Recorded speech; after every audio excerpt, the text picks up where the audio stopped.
Hello everyone, today in this video I will show you how to fix chat emoji not working in iPhone 16 Pro Max.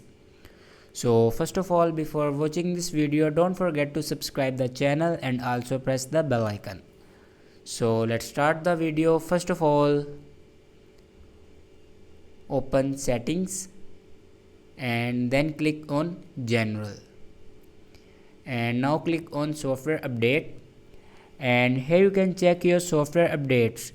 If it doesn't update, then update it to latest iOS version. After updating latest iOS version, go back to home screen and restart your iPhone. For restart your iPhone, press and hold volume down button and power button at the same time. And then slide this icon to right side for restart your iPhone. After restart your iPhone, your problem will be fixed. So this is the way to fix chat emoji not working in iPhone 16 Pro Max. Thanks for watching this video.